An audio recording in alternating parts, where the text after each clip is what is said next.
for having. Um, so yeah, as our introduction also mentioned, so we are not really researchers that work in acquisition, and the app that we'll be talking about is largely a data management and data processing app, and we're trying to explore how this could be used in acquisition studies. So we talked to Benu, one of our colleagues, and we talked to her a lot on how acquisition studies are done, what are the kind of things that we do. But what we would also be looking forward to in this presentation is, a lot of discussion and a lot of questions from your side, a lot of comments from your side as to uh, what we could probably do more, what we could do differently, and what would be the kind of things that would probably be greater support for researchers working in language acquisition. So that's the main idea. And so I'll start with little background about why and how the app came into being. And then Karthik will take over and he'll give you a demo of the app and talk about the features, different features and characteristics of the app. Okay, so Karthik, I think I lost the screen. Should I share my screen? Yes, I think we can't see the screen right now. Now we can. Yeah, no. Okay. Okay, so yeah, also so I think we would begin with acknowledging that this is not something that we have done all alone, and there are a lot of people who are involved in building the app. Foremost among them is, of course, Siddharth, who is the lead developer for the app. And so along with Siddharth, Saurav, Aryan, and Neerav, these are three people who have worked a lot on building what you see today as the app. Okay, let's move to the next slide, Karthik.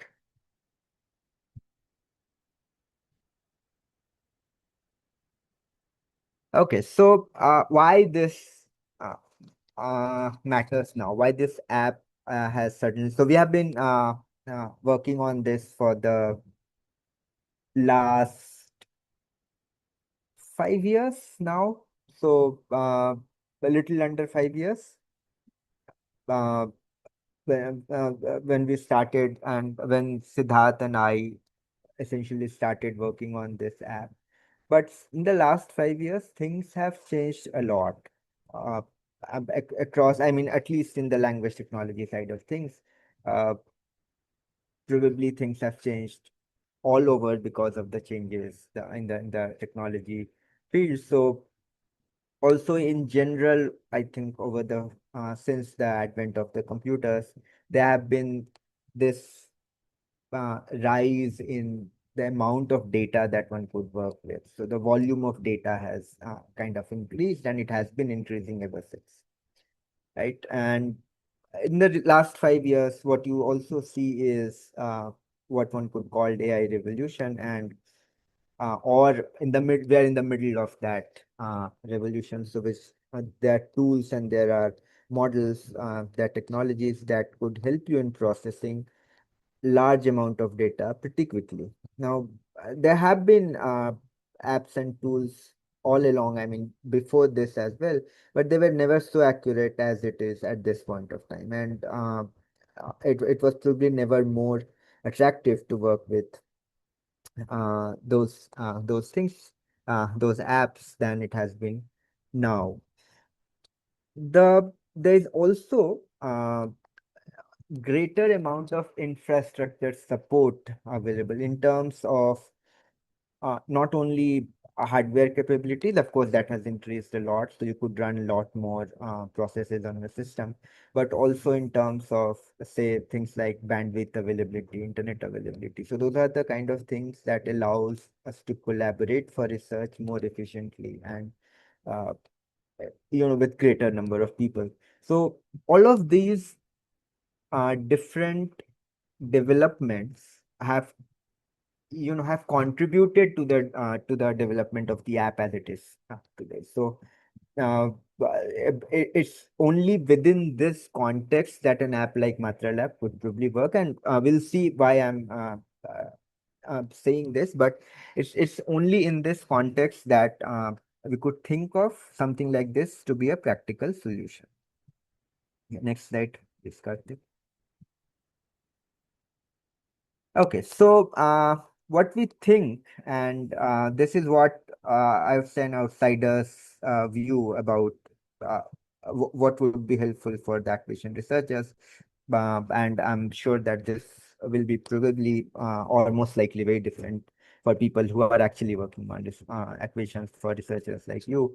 But what we think could help acquisition researchers is things like accelerated analysis. So, the time that it takes from data to final analysis. So, collecting data to analysis, there is this big chunk of time that goes into processing it. We think that if that could be accelerated, the pace of research itself could be accelerated several times, probably. Then there is things like ability to work with multimodal data. This might sound trivial, but this is not really trivial, because not long ago working with multimodal data was very, very difficult. So collecting it was not probably that difficult, but processing huge amounts of video data, for example, on your local system, or even if you're trying to work with an online app, then uploading huge amounts of data on the internet with the limited bandwidth that we used to have was a big hurdle, a big challenge. But this, if you have multimodal data and you could work with it today in a much easier way, then that provides an opportunity to probably ask newer kinds of questions. And also, of course, large data sets. And but this, I think, is true for every subfield of linguistics, where if you have a large data sets, that will enable cross-linguistic and cross-site comparisons and comparative studies to help in understanding some of the things that's not possible to understand just by studying one language. Right, so those are the three opportunities that we hope to provide to the acquisition researchers as well. Yeah, next question, next slide. Okay, so now what are the, so that was the opportunity. That's something, those are things that we have now, but we still grapple with some barriers, right? So the first major barrier is, of course, the models. So whenever we are talking about models, consider them as the automated systems that processes the language. So they are very limited in number. So out of the 7,000 plus languages that we have in the world today, for something like ASR, automatic speech recognition, only about 15% of languages are covered. Now, and there's also this thing that all of those languages are not supported equally well. So for some languages like English, for example, or a couple of other European languages, Chinese, these models work very well, almost at par with humans. And uh, but for some of the other languages, or most of the other languages, the performance is not really great. And for a lot of languages, the performance is so low that they cannot be deployed in the practical scenarios with any significant gains. So unless and until the models help you in completing your data processing tasks in time that, in lesser time than it takes for you to do it manually, it's basically not of much use. Right. On the other side of the things, so this is what um, we find in one of the papers, and the, the recent papers by Kidd and Garcia, which talks about the diversity in linguistic diversity in child language acquisition research. So based on that, what we the paper directly mentions that only 1.5% of the world's languages have been studied in in child language acquisition. And so essentially, so child language research and data sets are probably even more scarce than uh, say adult language data, which is used for training these ASR models that I just mentioned. In the context of Indian languages, then there are only 10 languages. Again, we are on acquisition research, so there are only 10 languages that we saw in the list that were represented, and that those 10 languages belong to just two language families out of the six that exist in India or Indian subcontinent. So that's a huge gap, and we would truly believe, would like to believe that part of this lack of sufficient research in a large number of languages is the amount of effort that it takes to process the acquisition data, man, which is generally huge in number and not easy to do quickly. So we could probably hope to have the app that MasterLab that we'll talk about is to fill some of this gap. Uh, Hopefully, it will fill some of those gaps. Okay, next slide, Karthik. The second barrier, and this is the barrier in using the models that are already available. So I mentioned that there are ASR models for 15% of the languages. For most of the models, they are not readily available as easy to use interfaces, right? So one needs to fiddle with uh, command line interfaces, with setting up the GPUs, creating, trying to understand what model checkpoints are, for example, and how to use the models. So setting up the system itself is a huge task, requires a lot of technical knowledge. And then, of course, the documentation is not always up to the mark. So there are not very good guidebooks available. I mean, in fact, most of the time when models are released, it's assumed that they'll be used by other researchers in language technologies and not people who are, who are not working in the field. So those uh, prove prove to be a huge barrier, in fact, even if the models become available, so for the languages. So this is the second barrier that we are trying to again handle by building an UI, a user interface that gives access to the latest models and in a large number of languages. I mean, all the models that are all available for use should ideally be accessible through this UI. Next slide, please, Karthik.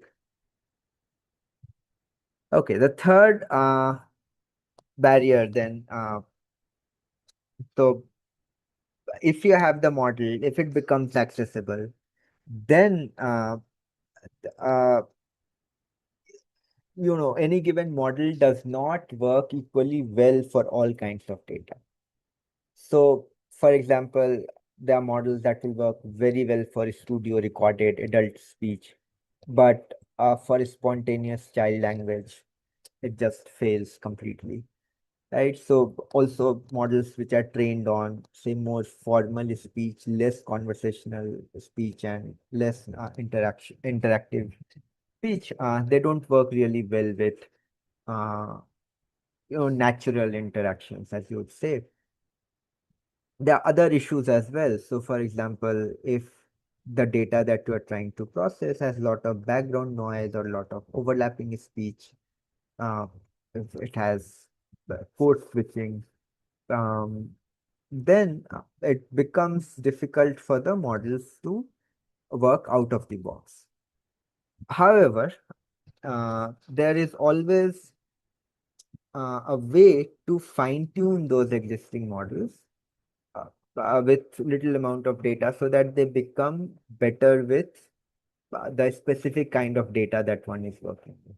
Right. So, and this is something that also requires, in general, would require a complete understanding of how to train the model, how to fine tune the model. We're trying to partially overcome this by providing a no code interface for fine tuning the models. This might still require a little bit of understanding of how fine tuning works, but we hope that that might still help in, there's this uh, click and play interface that one could use for fine tuning. And we hope that that will help in uh, resolving some of the model adaptability issues. So we'll just talk a little bit about the model adaptability a little bit more, because what we think the biggest issue at this point that you would probably encounter while processing child language data is this third barrier of model adaptability, which is fact that you will have access to the models, a large number of languages that people are working currently have some kind of models for processing the data, but they may not work very well. So we just did a very small experiment to understand how well or how badly the model performs, and so that you have an idea about uh, what to expect. All these experiments were done on Hindi models, and the model that was used for automatic transcriptions is the model released by AI for Bharat, very recent models, and this is uh, the best. So this is the best model in the sense that it's claimed to be the best model by the researchers, and on the benchmark data sets, they have proven to be pretty good. So the we did the experiments on a variety of data. Now, uh, we're trying to understand that how well that model adapts to different kinds of data, right? So how well it works for different kinds of data. So we did the experiments with lot of varieties of Hindi that's spoken by the adults. So, for example, uh, so these are non-native Hindi varieties that we were testing on. So Bangla speakers is speaking Hindi, Galo speakers speaking Hindi. So Galo is a Tibeto-Burman language. Both Galo and Mishi are Tibeto-Burman languages. Bangla is as you know, Indo-Aryan, and Tamil is a Dravidian language. So we're looking at across different language families and how non-native Hindi could be automatic. So how does ASR models perform on those? And then we also tested on child language data. And again, child language was this the children were native speakers of Hindi. And but uh, as you'd see that that's not adult data, that's child data. And so next slide, Karthik.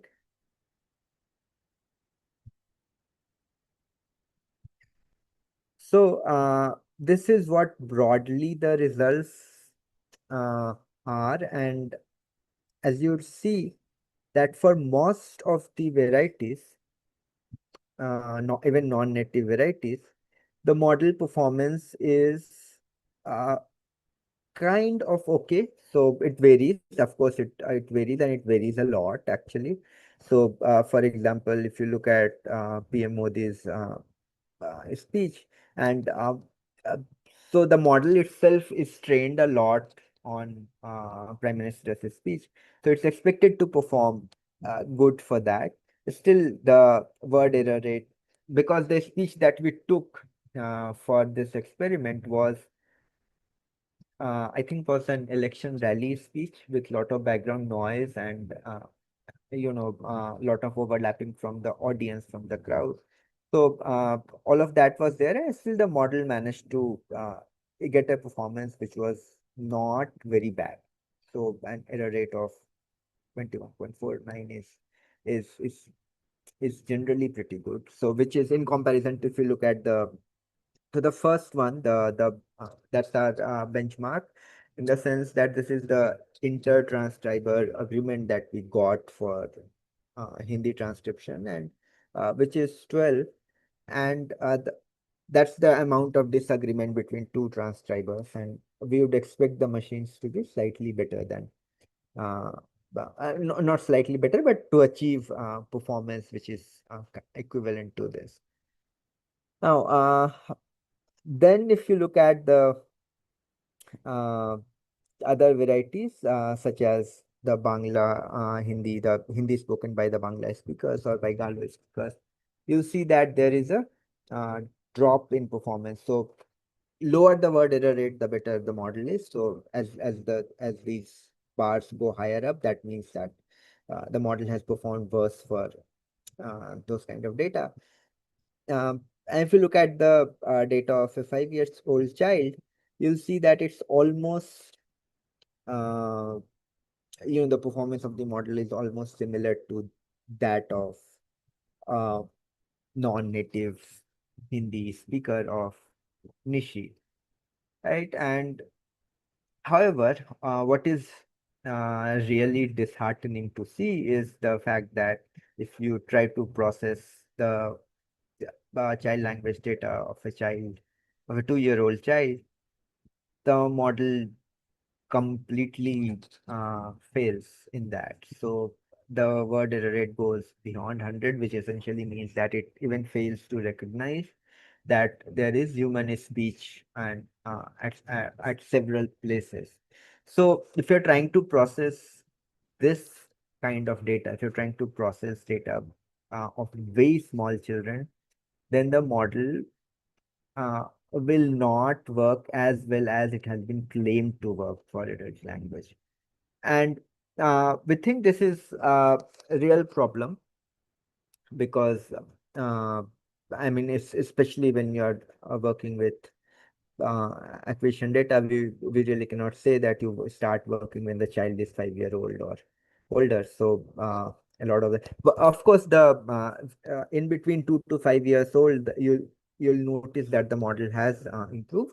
But now, what our proposal in this case would be to how probably could our app help in this scenario is by allowing you to fine tune the model on your own data set. So we could, if you have access to the data of 2-year-old children, maybe you could manually transcribe couple of hours or say 4 hours, 5 hours, maybe 10 hours of data, and then use that to fine tune the existing model.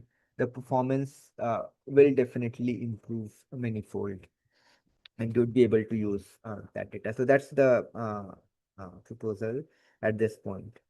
Next slide, Karthik.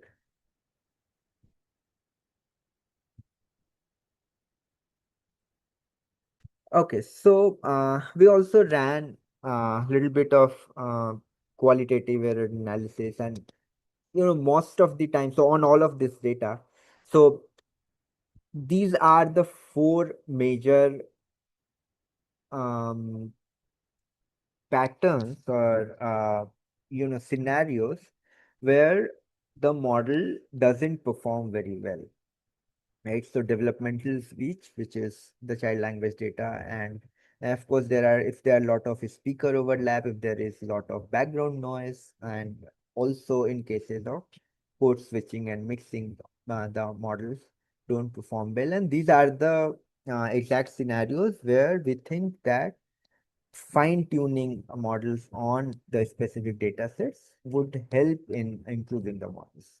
And probably, so if you work manually with 10 hours of data and you have to process, say, 200 hours of data or 100 hours of data, it still accelerate uh, uh, a lot of things down the line. Next slide, please, Karan. Okay, so I think now it's Karthik's turn. So what Karthik will basically talk about is the app and how he'll go up to the fine-tuning part and how the things that could be done using this. Yes, thank you, Yangshan, for inviting us, and thank you, Ritesh, for setting the stage up. So, what we are going to, what Ritesh discussed so far, are the issues in adapting AI models to solve the transcription bottleneck. And we did a small experiment, and then we showed you what those results are. So all these work were done within our software suite called Life. And within Life, there are at least two major softwares. One of them is called Ateco, the other is MatraLab. We would be also introducing, probably for the first time, about the Life Model Studio, that is auto-train fine-tuning facility that Ritesh just pointed out. So we'll first start with Life and MatraLab, then Ateco and MatraLab, and then I'll move generally as the talk progresses into fine-tuning and stuff like that. Now, the motive of developing the app, as Ritesh pointed out, is to see how we can harness the AI's ability to help us do better. So we wanted something that could be auditable, that is transparent. That's the first thing. We wanted something that is trainable, and we wanted something that is accessible. So now, to begin with, to make it accessible, all the things that you're going to see, as you can see on the right side of your screen, are a no-code platform. So we don't have any code in any of the solutions in any of the places that you see here. And then once we produce this accessible platform, we want to make that adaptable, and then we also want to make sure that it is transparent throughout the process. So that's the major thing that guides our design or design philosophy. Now, the system architecture overview. So this is just what are all the software stacks that we use to build the model, and what also powers our AI engines. Now we have a front-end layer, which is HTML, CSS, JavaScript, and indexed by a DB for local storage. It's responsive and it's up to the date. Now, what we find at the backend is Python Fast API, and served via Flask and MongoDB as our database that provides scalable processing. Now, the models which we use come from two sources currently. One is the Bashini source. The Bashini models give you access to all the Indian language models that are presently developed under the government of India's initiative called India AI initiative. And whatever models that have been made open source and made available in the Hugging Face Hub are also then called in through our app, nothing to code there, to use along with your personal API keys, especially for Hugging Face, a personal API key is required to use those models. It's basically a GPU inference pool, and so we have so what happens is that throughout the process where the model infers your data, that is, a model looks into your data and makes it into a transcription text or a translation. What we do is we only send small chunks across. Those small chunks are basically queued in a long list for the models to process. That is, a GPU is there, and then there are multiple small chunks. Maybe 20 seconds is probably the maximum that any model would allow, not more than that. Now, these 20 seconds do not go in the same order as our audios or as our text. They go in random orders, and then they are randomly queued with all other jobs that are there. So at the model end or at the server end where the GPU is running, there is no way actually to reconstruct the whole file that we are sending.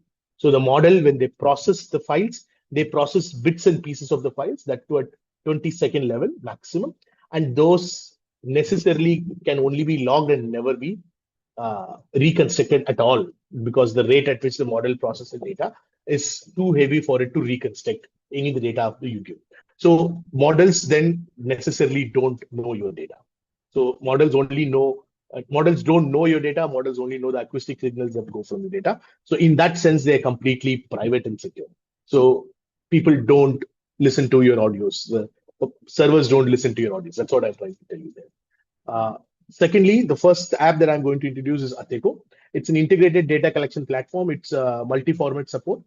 You can collect audio, video, image, text responses within a single platform, and accommodate diverse data collection methods across languages. So you can give a text as a prompt and get an audio or a video as a response. You can get a video as a prompt and get a text as a response. So all these four combinations are possible, both as a prompt and as a response. And for one prompt, I can have multiple responses as well. So what you're seeing here is the most famous Baupet kit developed at Max Planck. Now we can implement this instead of a card like this through the app. Multiple response collection, as I already told you. So a sort of a dictionary could be built within the app itself. So you collect a word, you collect its example usage, you collect its example sentence, you collect its pronunciation, you collect its picture if there are any. So all this thing can be recorded within one prompt. So that's what we call when we say multiple response collections, and it works offline. So in the sense that if someone syncs the task, and if they go offline, the task is still available for you to access, complete, and once you're on back into a network zone, you can upload the task into your server, into the server, and then the researcher can download it at their end. So one crucial thing that it helps is that in remote conditions, it helps you collect data, and it also helps you collate data much easily than the rest of our manual collation task. With more and more as our phones get more sophisticated, we know today that our phones can also record very sophisticated audios. So probably we'll move towards the era where dedicated or recording equipment is not necessary. Now, the data that is collected from Ateco is also presented in a structured format along with the data and the metadata. Now, that data could also be brought into our Matra Lab feature. Now, the Matra Lab is basically a project management tool with a data management tool with AI-powered solutions for transcription and translation wherever possible. That is, as Ritesh pointed out, only 15% of the world's languages have models. So for those that don't have a model, probably we can train one, but as far as possible, these are the models that are already available. Those can be summoned and then you can do. So it helps you organize. There's an AI integration along with it for ASR and mission translation, and it also helps glossing. So starting from data collection to glossing, we have a whole pipeline that could be done within the live suite.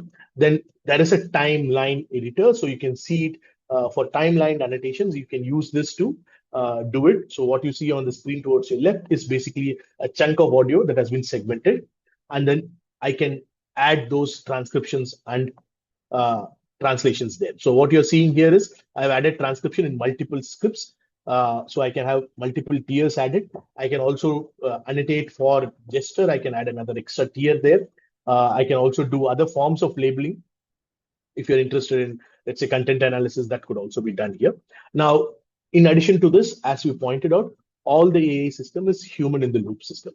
That is, the AI processes it, and you have to check whether it is right or wrong. So as we pointed out before to you, the range of the AI is somewhere between 0.12 word error rate to all the way to 139 words error rate. So that depends on the context that you're using, context of the recording, the people who are speaking, and also the quality of the recording as such. So we are not claiming that that these talks are completely, these AI models are completely error-free. Hence, what we have also introduced is a system where you can verify. So the text box that you see, those can be actually are editable text boxes, and you can correct those and you can save them before you run a translation task. So that was the overall feature. Now, but again, I'll go back into the much more nuanced ones. So data organization. So the data organization happens at two levels. Now, each data could be organized at a speaker level. So we can input speaker metadata. We could have complex speaker metadata like the participant metadata, like the CMDI metadata schema. That are all the metadata schemas are configurable, and we could help you do it. Secondly, the collections could be organized into logical groups based on keywords and other metadata tags. Once you have put those keywords and metadata tags while uploading, while giving the participant information and uploading the data, what we can do is also filter those data as per your requirement. So if someone is looking at a cross-linguistic corpus of speech from 3-year-old, I could go ahead, search, select age as one of the parameters, and I could look for all the 3-year-old. So that sort of a data filtering facility is also available, and also sorting facilities available. Next is, we understand that the modern research, especially within documentation, or we know that it applies for psycholinguistics and acquisition research, that it is highly collaborative, that a team of experts come together and do various tasks within these on the files that have been recorded. So to enable that and to make it seamless, what we have done is that we have given a collaboration at the level of the level of a particular file. So you can have access restrictions or access levels at the level of a file, or also at the level of an annotation. So all those files can be shared, and also the annotations can be shared. So I can have a checker reviewer system. So create a reviewer system too. So for example, if I created the annotations, I can share my annotations along with the audio to Ritesh and ask him to review it. Now, when I share, I can also ensure that that the reviewer can only edit. They can't add new segments to it, or they can't download the whole file that I've added. So what we have done is layered access levels have been built into it. All the projects can be shared. I told you, we can share it at the project level. I can share it at the file level. I can share it at the annotation level. So I can also give you limited time. I can also limit it by time. So all these facilities are already possible by just clicking on share. Now you can also update, or you can also remove someone's specific shares that you already made. So all that is also possible. So an app like Elan, if you're going to use it, what you're going to do is that you're going to transcribe it in your computer, and then you're going to bundle the transcription file and send it across, and then someone else is going to check them, and then they're probably going to overwrite what you've done. Now, such sorts of logging is not possible in these softwares, or even if they are possible, they're very difficult to implement. So what we try to do is that we clearly show you who has changed what, and and what have those changes been. So that all those things can be tracked at your end. So that is the access and share facility. So the other facility that we have is a range of downloads that are possible. As I told you, that we can include several tiers into one particular segment. Now you can select which tier to download, and you can click and choose the the format in which you want to download. Now, so that it is a time-based selection. The download is at the time-based selection. User-based selection can also be done. I can only download the data that Ritesh reviewed and not what I transcribe, right? And then I can anonymize what I'm downloading. So there is a possibility to anonymize all the data at the level of download during downloading. Or I could also filter my downloads and filter my files and download accordingly. And my downloads are possible in multiple formats: text grids, chat, JSON, Excel, LaTeX, CSV. We are also integrating EAF into it. And we already have a chat setting where you can configure the chat transcript. You can configure a transcript to be downloaded into a chat model as well. So these are the range of features that we have that could be used to download the data.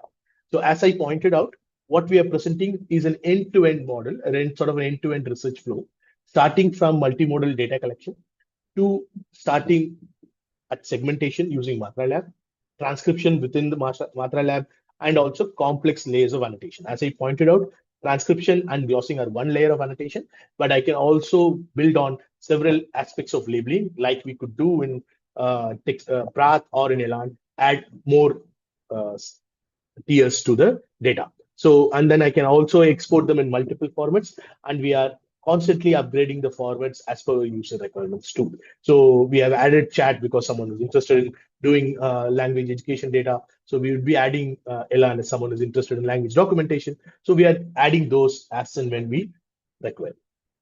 Now, what I'm going to show to you is how the system performs, not starting from Ateco, but focusing only on MatraLab. So I'm going to show you two small videos. So, and I'll speak along with it as it functions. So here it is. So what you're seeing is MatraLab functioning now. So I hope you can see my full screen. Here, we are creating a new speaker metadata. Now, as I pointed out to you, we could create metadata schemas as per your requirement. This is a metadata schema that we added for our requirement, and then we are just creating data. So these are the metadata fields that we have created. I can say them, not all are necessary or mandatory fields. Now I'm uploading data. It's just a click and drop function, added data. I could also add item level metadata information. Again, I could have item level descriptive informations in the metadata column, in the metadata tab there. And then I can also have other advanced audio level features also specified in these things. Now, as I pointed out to you, within one project, we can have multiple speakers and we can have multiple speakers, each speaker's multiple files. So I could have one file which is about the life history or the linguistic history. And then I could have another file where they are sorry, the upload is taking a bit of a time, where I am doing some sort of a ethnographic interview with them, right? So once you see the tick mark, the file is uploaded. Now the video is there and the audio, its corresponding audio is shown as a waveform for us. We can simply drag and expand it like we do in Prath.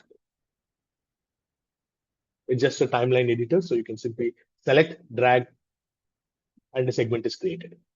Once a segment is created, just hit save, the yellow button on the top, so that the boundaries are saved. Now we are calling upon AI to help us out in transcribing it. So the few things that you have to select here, that you need to know which hub that you're using. There's no audio in the data, so I'm just speaking over. So the few things that you can select is what models hub you are going to use to transcribe. You can use either Bhashini UCLA, ULCA, or the Hugging Face. If you have used the Hugging Face, as Ritesh pointed out and as pointed out before, you need to use your personal Hugging Face key. It is for free and it is available for everyone. And once I have selected that, I need to select the model that I need to use. So this is a Hindi model. So we select a Hindi model.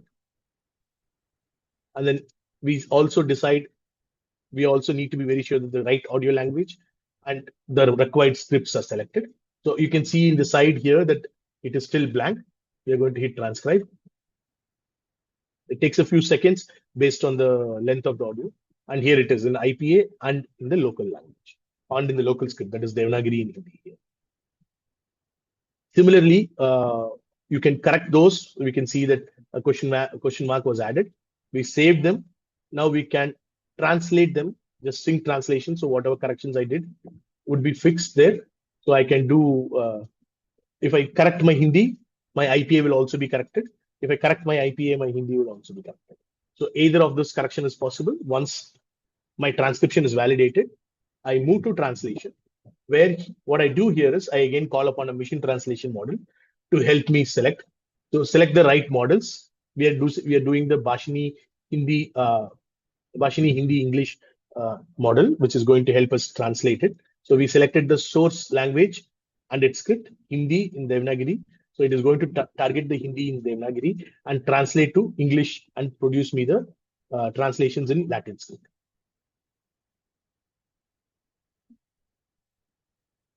Who is this brother? So that's how quick it is. So some of the tasks can be quickly made, could be quickly done. We could also do interlinear gloss, but I'm skipping it for now for the sake of the time. Back to presentation. I hope you can see my screen again. Sorry.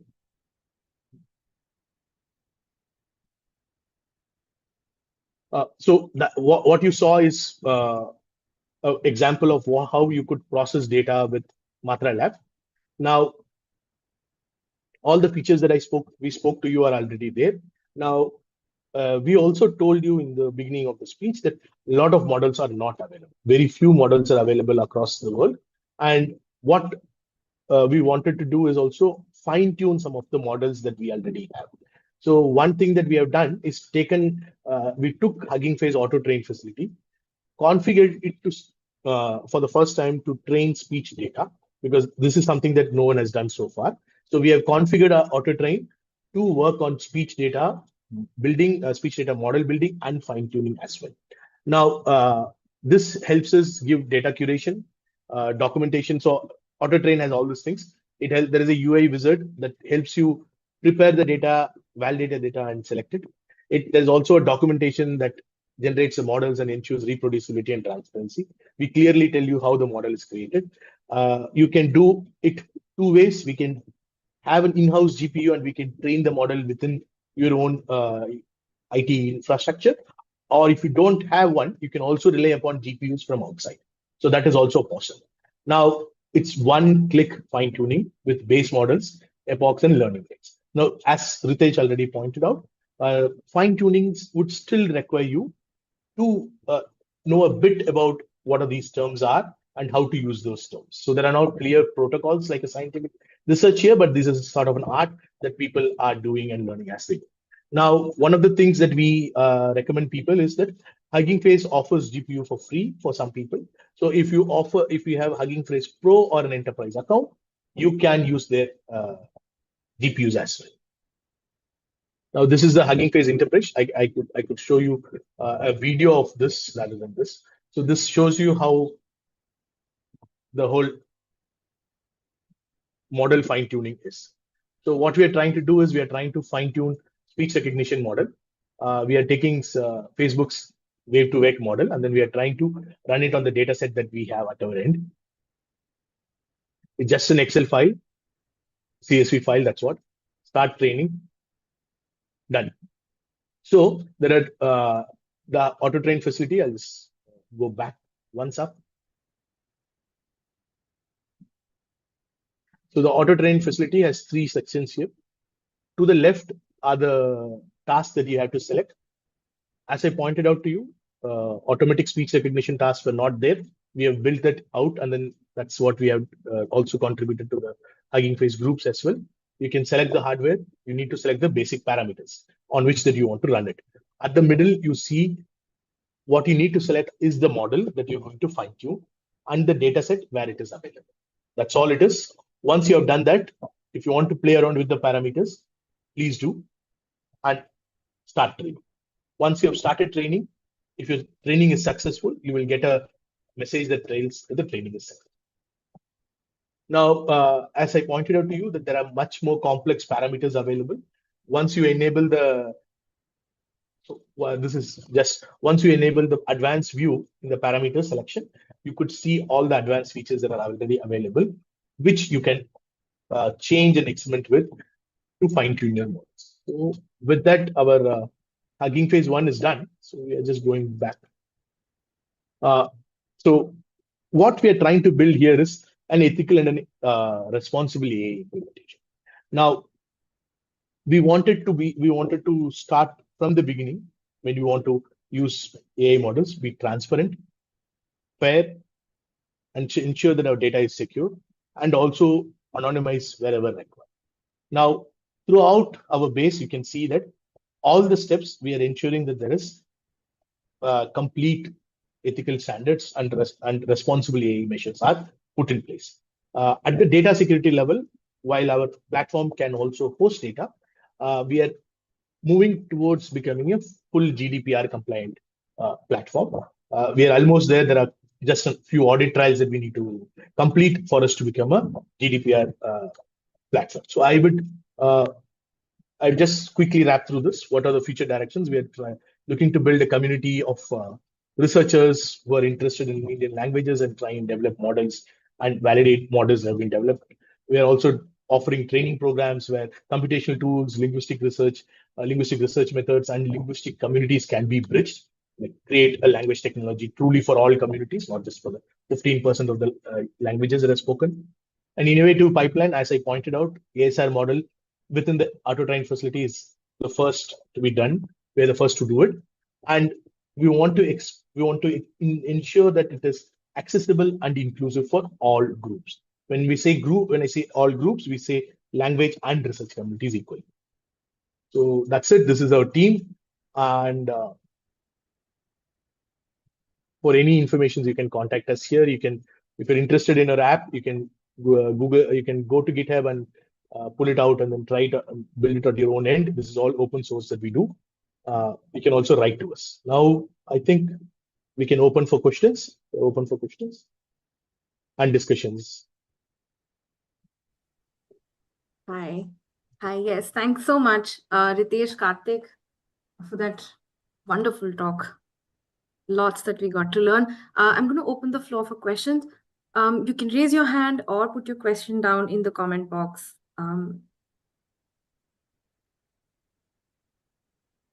Okay, while everyone's planning to raise their hand, let me read out a question that was in the comment box, I think. Right. No, those are Someone addressed, right? asked for, yes, someone had asked for access to papers or publications related to the project, and Ritesh has provided the link to that in the comment box. So, in case you are interested.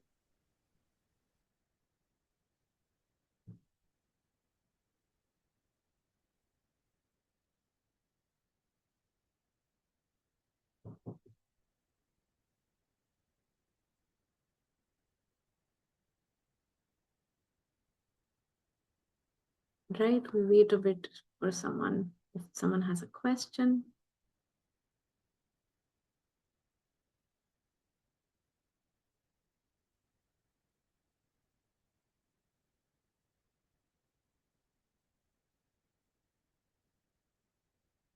All right, if nobody has a question, then I will ask something that struck me when I saw the data from the 2-year-old versus the 5-year-old.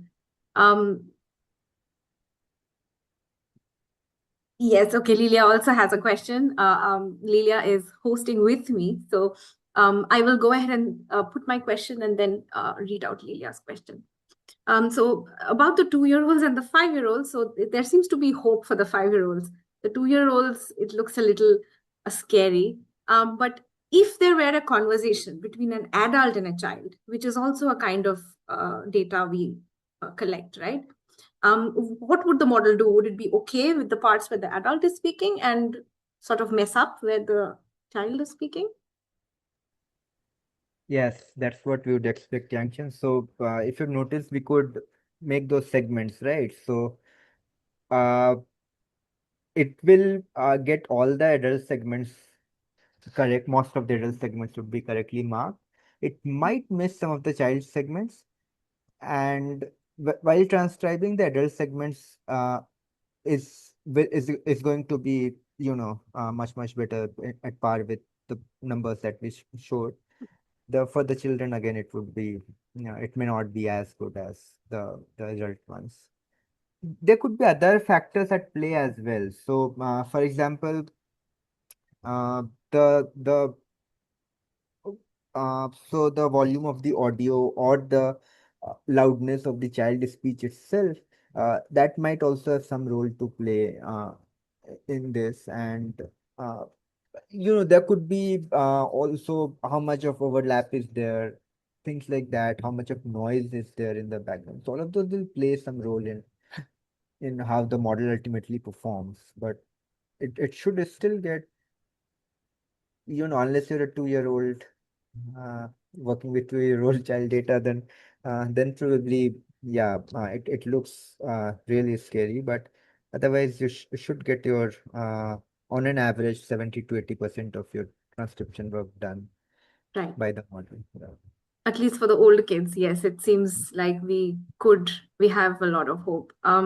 So essentially, if when the data is multi-speaker, does that mean that the model that it's going to access to transcribe it or whatever, essentially, would be the adult one for the adult part and the child one for the child part? Would that be able to do it?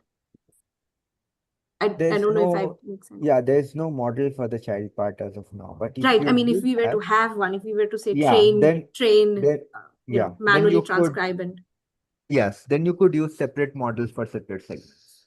okay, that's great. I'm going to quickly read out Lilia's question. Are there plans to integrate other modalities such as gesture? I just want one more. If you could rephrase the question or give us much more clarity there. Do you want recognition of the gesture? Do you want like automatic recognition of the gestures, or do you want labeling for gestures, like a tier where you can annotate for gestures? If we want a tier to annotate for gestures, yes, you can already do. Okay, yes, because glossing is possible, right? So, yeah, no, I could do it along with the timeline segment as well. If a video is going, I could timeline and I could add another tier to the tier. So that could work, but automatic recognition systems are not yet in place. All right. We have Alandra who has her hand raised. Go ahead, ask your question. Thank you. Thank you very much. And thank you also very much for the presentation. So I have two questions that are actually related, the one and the other. So the first one is, maybe I missed that part of the presentation, but I wanted to ask if it is possible to fine-tune not only the speech recognition models, but also the translation and the glossing models, if that's also a possibility. And okay, and maybe the second one, I will put it now because it's related. How many data do you like should a linguist put in order to really see an improvement in the fine tuning? Like how many hours of speech and how many sentences and right, for the different models? Yeah, you could definitely fine tune other. So see, translation is a possible. Translation is already there in the interface. Glossing is so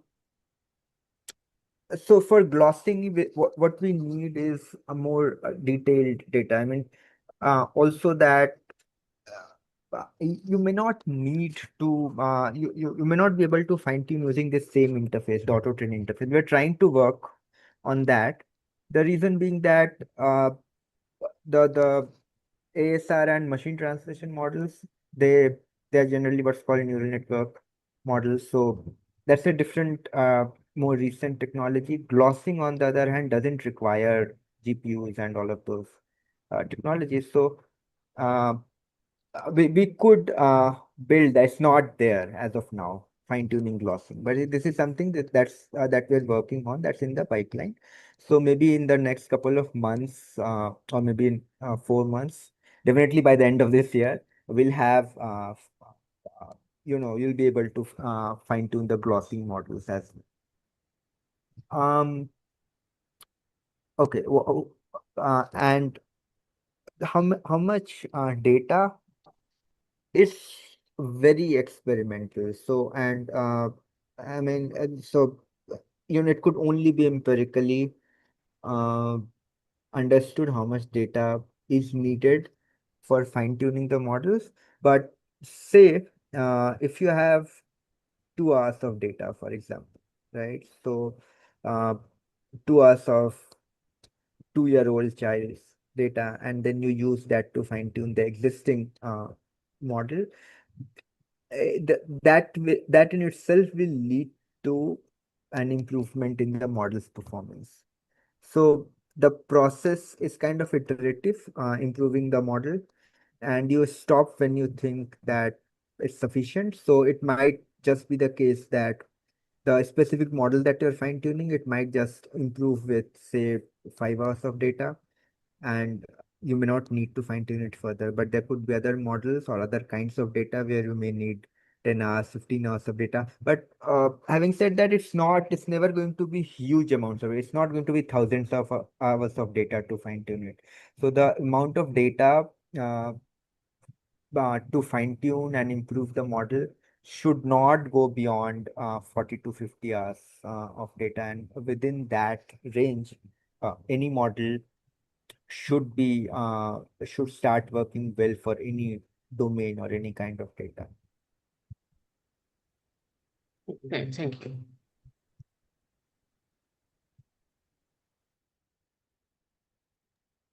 All right. Looks like we don't have any more questions. Just check the chat. I have one question. Okay. All right. Please go ahead. Yes. Yeah, the question is regarding the dictionary making. If I am working on a vernacular language, if let's say ethnobotanical terminology, I am adding, but does it like automatic to translate in like scientific name of the plants or seeds, weeds? Pratik, if you can give it to us in the common Hindi. Okay, let's say if I have collected the word like dudhia. Dudhia is a term for one flower. Okay. If I am transcribed and added that picture, could it like translate in like scientific name of the plants also? No, this app can't do Not it, in gloss. but I could help Okay. you with something called Snapseed. Look it Okay. up online. It's a Google's app called Snapseed, where you upload a photo and it tells you the name of the plant. Snapseed. Yeah. But that is not within our domain. That requires a lot of other data to be linked. But you could use our tool to build cross-linguistically linked open data of ethnobotanical names. That you could do. We are working with some indigenous communities to do that in the Nilgiris, so that you could do with ASCII. Okay. You could do that within the app. That's possible. It could be linked with what is called DBpedia or something like that. DBpedia's list of scientific names. Okay. Thank you. Before you close, that's our email ID. For any questions or queries, please do write to us. Karthik, Ritesh, thank you again very much for giving us acquisitionists a talk from your side of the world where there's so much happening. And let me announce the next talk we have, the next seminar in 3 weeks this time. Charles Saliba will be speaking to us on Malta, its socio-linguistic landscape and the methodology behind the Maltese as a foreign language for junior series. You will receive a notification if you are on the LangVIEW mailing list. And if you're not, you can always ask us to put you on the mailing list and you will start receiving intimations. We have also been putting the news of the seminars on Linguist List. So if you keep track of that, then you would receive it that way as well. All right. Thank you again very much. And I'm going to close the session now. Thank you. Thank you.